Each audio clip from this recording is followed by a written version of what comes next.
The object placed into orbit that orbits or circles around the bigger object in space naturally or with the application of external force. Just like one of the most strong fundamental force, gravity, holds the solar system together and all the planets are revolving around the sun, these objects are also revolving around the bigger objects. These objects have a clear view of space. Some take pictures of planets that help meteorologists predict weather and track hurricanes. Some take pictures of other planets, the sun, black holes, dark matter, or faraway galaxies.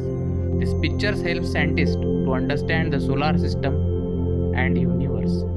These objects are known as satellites. There are two types of satellites. One, natural satellite that moves around the planet. The moon is natural satellite of planet Earth. Many planets have satellite moving around them. However, when we say satellite, we usually mean man-made satellites. There are thousands of man-made satellites in space today. Satellites fly high in sky so they can see large area of Earth at a time. But also there are some space observatories moving around the Earth that tell us a lot about space. They always keep their eyes on other celestial objects like planets, asteroids, comets, and very distant galaxies and nebula. Now, let's see how to put the satellite into orbit. To launch a satellite in an orbit around the Earth, multi-stage rocket is used, but minimum two-stage rocket should be used. The satellite is kept at the tip of the rocket. To protect the satellite, the outer surface of the nose cone is made of special materials and is called the heat shield. Initially, the fuel in the first stage of the rocket is ignited on the surface of the Earth, so that the rocket rises to a desired height above the surface of the Earth. After the complete combustion of fuel by remote control, the empty first stage of the rocket is detached and rocket is rotated through 90 degrees. Now, fuel next stage of the rocket is ignited to put the satellite into orbit. After the complete combustion of the fuel, that stage will be detached. For very first stage to launch a satellite, we need a liquid filled rocket. Robert H. Goddard was the American engineer, physicist, and inventor who is credited with building the world's first liquid filled rocket.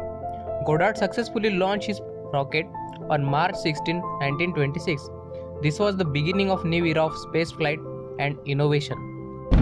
If anybody with a great speed is traveling upward and crossing the Earth's atmosphere, then that should be equal to Earth's escape velocity.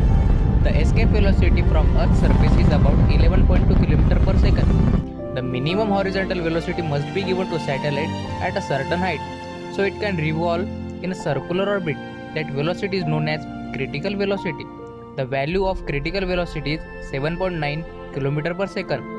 If the projection velocity of a satellite is equal to the critical velocity, then the satellite moves in a circular orbit around the Earth. If the projection velocity is greater than the critical velocity but less than the escape velocity, then the satellite will move in elliptical orbit and its apogee or a point of greatest distance from the Earth will be greater than the projection height. If the projection velocity is greater than the escape velocity, then the orbit will be hyperbolic and will escape the gravitational pull of the Earth and continue to travel infinitely. All the satellites are orbiting around the Earth in a different orbits and carrying out their functions. A satellite whose orbit is perpendicular or at a right angle to equator, or in a simple words, it passes over the north and south pole as it orbits the Earth, are polar satellite. This is approximately 700 to 800 km above the Earth's surface. Polar orbits are often used for Earth mapping, Earth observation, capturing the Earth, as well as for some weather and telecommunication services. Geosynchronous satellites are launched into orbit in the same direction the Earth is spinning. When the satellite is in orbit at a specific altitude, it will exactly match the rotation of the Earth. So it is also known as geostationary satellite. This is approximately 36,000 km above the Earth's surface. In India, to launch satellite or spacecraft, there are two types of launch vehicle. One is PSLV, Polar Satellite Launch Vehicle, and other is GSLV, Geosynchronous Satellite Launch Vehicle, and GSLV Mark III, the latest powerful launch vehicle. The Soviet Union launched Sputnik 1, the world's first satellite, on 4 October 1957. Though it was the small satellite and took about 98 minutes to orbit Earth, its successful launch was a historic event. Sputnik 1 was a small and simple satellite. It was 58 cm, 83 kg metal ball. India's space program started soon after the independence. The first satellite that India built was Aryabhatta. Aryabhatta satellite was launched from the Soviet Union on April 19, 1975.